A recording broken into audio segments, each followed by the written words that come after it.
네, 여러분 안녕하세요. 같이 읽은 말씀 한 끼 큐티 나눔 시간입니다. 오늘 말씀은 야고보서 5장 13절에서 20절까지의 말씀입니다. 오늘 말씀에서는 우리 성도의 삶에서 평생 추구해야 될 삶의 태도, 자세에 대해서 살펴볼 수 있습니다. 13절에 보니까 너희 중에 고난당하는 자가 있느냐? 그는 기도할 것이요. 즐거워하는 자가 있느냐? 그는 찬송할지니라. 이렇게 말씀하고 있습니다. 이 편지가 성도들에게 보내진 편지라는 것을 생각할 때 성도의 삶에도 고난당하는 자가 있을 수 있다는 말씀이겠죠. 그리고 즐거워하는 자, 우리 삶에 고난도 있고 즐거움도 있다. 이렇게 말씀하고 있습니다. 고난의 때와 즐거움의 때에 성도가 해야 될 것들이 있다는 말씀입니다.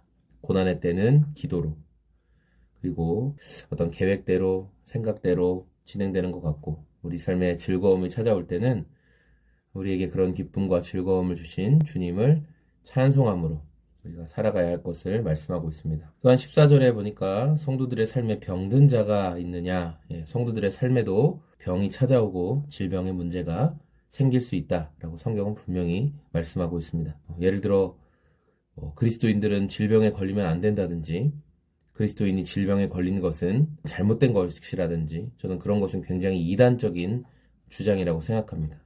성경은 분명히 성도들이 괴로움과 어려움과 또는 질병과 여러 가지 문제를 겪게 되는, 세상을 살아가면서 그런 문제에 노출되어 있고, 여러 가지 이유들로 인해 하나님의 연단의 과정일 수도 있고, 자신의 몸을 잘 돌보지 못해서 일어나는 일일 수도 있고, 그렇게 질병과 어려움이 생긴다. 그런데 그때 교회의 리더들이, 그러니까 공동체가 함께 외면하지 말고 기도해 줄 것에 대해서 말씀하고 있습니다. 15절, 믿음의 기도는 병든 자를 구원하리니 주께서 그를 일으키시리라. 혹시 죄를 범하였을지라도 사하심을 받으리라. 하나님께서 함께하는 공동체의 기도 가운데 어떻게 일하실지 모르기 때문에 기도해야 된다 말씀하고 있죠.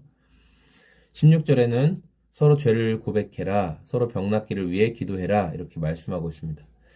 여러분, 우리가 죄를 서로 고백할 수 있다는 것은 굉장한 신뢰를 바탕으로 진행되는 거예요. 아무한테나 죄를 고백할 수 없습니다. 처음 보는 사람에게 죄를 고백할 수 없습니다. 죄 고백을 굉장히 중요하게 생각하는 어떤 요인들이 있는데, 그러나 신뢰가 바탕되지 않고 하는 죄 고백은 저는 폭력이라고 생각합니다. 우리가 죄를 고백하는 것은 말씀을 그냥 문자적으로 해석해서 성경에서 죄 고백하라고 했으니까 죄 고백을 해라.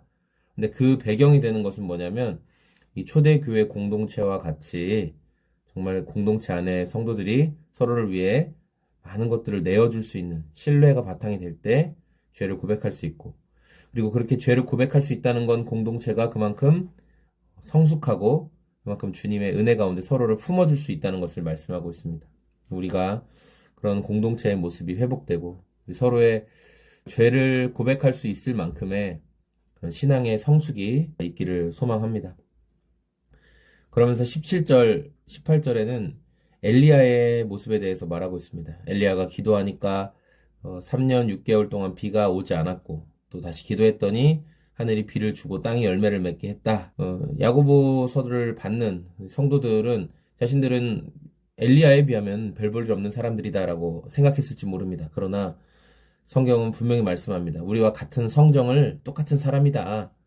그러니까 엘리야가 위대하고 대단한 것이 아니라 그의 기도에 응답하시는 하나님이 위대하시다. 너와 엘리야는 똑같이 그 위대하신 하나님을 믿고 있다. 우리는 그 위대하신 하나님을 믿고 있는 사람들입니다. 오늘은 2021년도의 마지막 날입니다. 여러분, 2021년도를 마감하며 또 2022년도 새해를 기대하며 저 여러분들이 놓치지 말았으면 좋겠는 것은, 우리가 믿고 따르며 신뢰하는 그 하나님이 위대하신 분이라는 사실을 우리가 기억하고, 또 우리 삶에 어떠한 상황, 고난당하는 상황 또는 즐거워하는 상황, 어떠한 외적인 상황에 의해서 우리가 흔들리지 않게 도와주시고, 어느 때에도 그 위대하신 하나님, 하늘의 문을 닫기도 하시고 내리기도 하시는 그 위대하신 하나님을 더 신뢰하고 의지하는 저와 여러분의 평생의 삶이 되기를 소망합니다. 네, 한 해 동안 같이 말씀 한 끼를 사랑해 주시고 또 시청해 주신 모든 분들 또 감사하고, 여러분의 삶의 자리에 하나님의 풍성하신 사랑과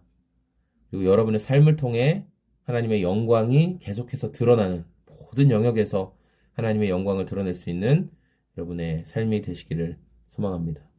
고맙습니다. 안녕히 계세요.